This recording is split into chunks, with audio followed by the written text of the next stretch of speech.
Hello વાલા વિદ્યાર્થી મિત્રો, યુનિટ 2 બિરબલ ધ વાઇઝ. જો મિત્રો આ વિડીયોની અંદર તમે જોઈ શકો છો કે આપણે સપ્લિમેન્ટરી રીડિંગ આપેલું છે. એકથી યુનિટ 5 પછી વધારાના 2 યુનિટ આપેલા છે પ્રથમ સત્રમાં. તમારી સ્વપોથીમાં હશે. જે પેજ નંબર છે 49થી 49થી શરૂ થાય છે અને આ પેજ તમારે 51માં પેજ ઉપર હશે બિરબલ ધ વાઇઝ. બરાબર. તો આનું સંપૂર્ણ આપણે સ્વપોથીનું ગાલા સ્વપોથી છે તમારી ધોરણ 5ની અંગ્રેજીની, તેનું સંપૂર્ણ આપણે સોલ્યુશન આ યુનિટનું કરવાના છીએ. અને જો યુનિટ 1 તમારે જોતું હોય તો એની ડિસ્ક્રિપ્શનમાં વિડીયોની લિંક આપેલી છે. બરાબર. તો ડિસ્ક્રિપ્શન ચેક કરશો એટલે તમને ફેમસ ઇન્ડિયન સાયન્ટિસ્ટ વાળો એક જે પાર્ટ છે આપણે, બરાબર, યુનિટ 1 સપ્લિમેન્ટરી રીડિંગમાં, તો એ તમને જોવા મળશે અને આ બીજો પાર્ટ છે. ઓકે, તો ચાલો જોઈએ આના પ્રશ્નના જવાબો. તો કે why did the merchant go to Birbal. બરાબર. તો એનો જવાબ આ રીતના વિદ્યાર્થી મિત્રો લખવાનું છે કે because he wanted to find out the thief was had stolen his bag, precious pearls, એટલે કે જે મોતી ભરેલી બેગ અથવા કિંમતી મોતી હતા, બરાબર, એના ચોરાઈ ગયા છે, જે શ્રીમંત હતો, બરાબર, એના. તો એટલા માટે શ્રીમંત જે વેપારી છે એના મોતી ભરેલી બેગ છે અથવા એના મોતી છે, બરાબર, એ ચોરાઈ ગયા છે, એટલા માટે તેણે બિરબલ પાસે આવવું પડ્યું. બીજો જવાબ છે કે what did the Birbal give to each servant. તો શું કર્યું? તો કે Birbal give to each servant stick, એક લાકડી આપી, બરાબર, બિરબલે. હવે આગળ જોશું તો અહીંયા મિત્રો તમે જોઈ શકો છો કે stick had real magic in them, true કે ફોલ્સ. ખરેખર રિયલ મેજિક હતું? આ રિયલ મેજિક હતું? નો, રિયલ મેજિક નહોતો જવાબ. એટલે આપણે અહીંયા તમારે જવાબ લખવાનો છે એ ફોલ્સ લખવાનો થશે. ઓકે મિત્રો, ચાલો નેક્સ્ટ ક્વેશ્ચન છે એ જોઈએ. તો જો નેક્સ્ટ ક્વેશ્ચનની અંદર ચોથાની અંદર છે કે the thief says stick will. તેમાં જે કન્ટિન્યુ છે પાર્ટમાં એ જ લખવાનું છે કે grow and inch longer by the tomorrow. શું લખવાનું છે? Longer by the tomorrow. ચાલો એના પછી પાંચમો છે કે which word the pages means the same. Same એટલે સરખું હોય એવું. તો એનું આપણે પાઠમાં આપવામાં આવ્યો છે ઇક્વલ. શું આપેલું છે? ઇક્વલ એટલે પણ સમાન થાય, અને સેમ એટલે પણ શું થાય? અંગ્રેજીમાં સમાન થાય. તો એનો અર્થ એ પણ થાય. બરાબર. ચાલો હવે જોઈએ બીજો પેરેગ્રાફ. બરાબર, એની અંદરના પ્રશ્નો.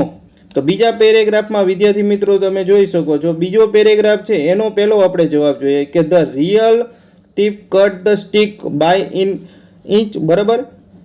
શા માટે એને 1 ઇંચ છે એ લાકડીને કટ કરી કાપી? તો અહીંયા ઓપ્શન છે સેવ હિમસેલ્ફ, પોતાના બચાવ માટે, સેવ બિરબલને બચાવવા માટે, કે સેવ ધ મર્ચન્ટ, તે વેપારીને બચાવવા માંગતો. તો એ પોતાને, ચોર તો પોતાને જ બચાવવા માંગતો હતો ને, એટલે આપણો જવાબ આવશે સેવ હિમસેલ્ફ. તો અહીંયા જવાબ લખવાનો સેવ હિમસેલ્ફ. ઓકે મિત્રો, ચાલો હવે એના પછી આપણે નેક્સ્ટ જોઈએ બીજો પ્રશ્ન. તો એની અંદર ધ thief, બરાબર, thief was sent to jail. તો અહીંયા તમારે ખાલી જગ્યા જ માત્ર પૂરવાની છે કે જેલમાં કોને મોકલવામાં આવ્યા? તો ચોરને મોકલવામાં આવ્યો. ઓકે, નેક્સ્ટ આપણે અહીંયા ત્રીજો પ્રશ્ન છે કે who was the real thief, સાચો ચોર. તો એના વિશે મેં અહીંયા જવાબમાં લખેલું છે, આપ જોઈ શકો છો. તો શું છે કે the servant who cut his stick, બરાબર, and inch shorter was the real thief. એટલે કે જે ચોરે પોતાની લાકડી 1 ઇંચ કાપી છે તે સાચો ચોર છે. ઓકે, ચાલો નેક્સ્ટ ક્વેશ્ચન છે મિત્રો, જેની અંદર ચોથો જોઈ શકો ડીડ ધ સર્વન્ટ, બરાબર, કન્ફેસ હિઝ ક્રાઇમ. એટલે કે તેણે, જે સાચો ચોર હતો, એને પોતાનો ક્રાઇમ છે એટલે કે પોતાનો ગુનો છે કબૂલ્યો. તો yes, the servant confessed his crime.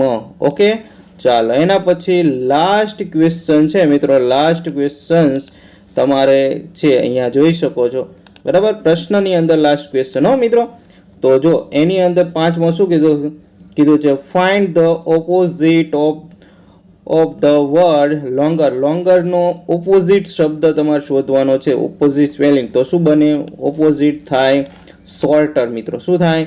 Sorter. Okay, તો આઈ હોપ મિત્રો આ તમને પ્રશ્ન ગમ્યા હશે. હવે જોઈએ ક્વેશ્ચન નંબર 2.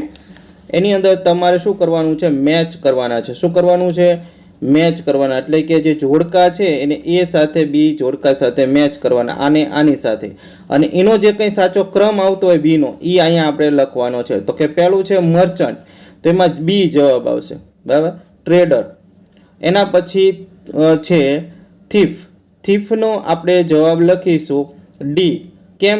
કારણ કે રોબર, જે લૂંટારાઓ જે છે એ પણ એનું કામ લૂંટવાનું હોય, ચોરી કરવાનું જોઈએ. થીફ ચોરનું કામ પણ સમાન છે અર્થ. એના પછી ત્રીજો છે પ્રેશિયસ. એટલે શું થાય મિત્રો? તો એ થશે વેલ્યુએબલ, એટલે કે કિંમતી જે હોય ને આપણે કહેવાય ને, એને આપણે કહેવાય. ચોથું છે જેલ. બરાબર. તો જેલને પણ આપણે સમાનાર્થીમાં શું કહેવાય છે? તો કે જ્યાં લખેલું છે બરાબર, પ્રિસન. પ્રિસન એટલે જેલ થશે. અને એના પછી રીચ.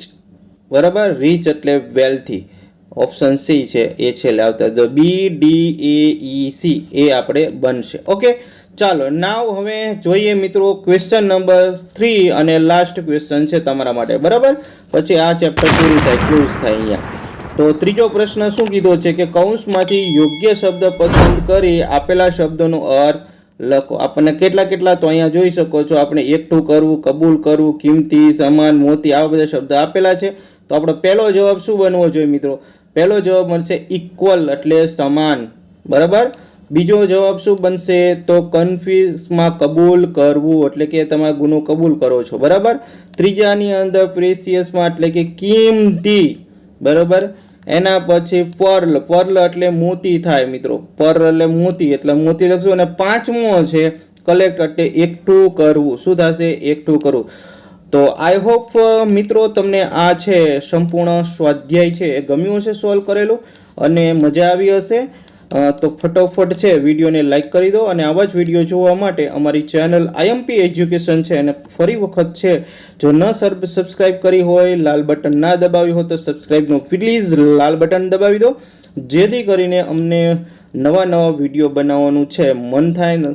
ને લાઈક કરશો તો પછી તમારા જે છે એને લગતું મટીરિયલ મૂકવામાં આવે. ઓકે, ફરી મળીશું બીજા વિડીયો સાથે. ત્યાં સુધી આવજો મિત્રો.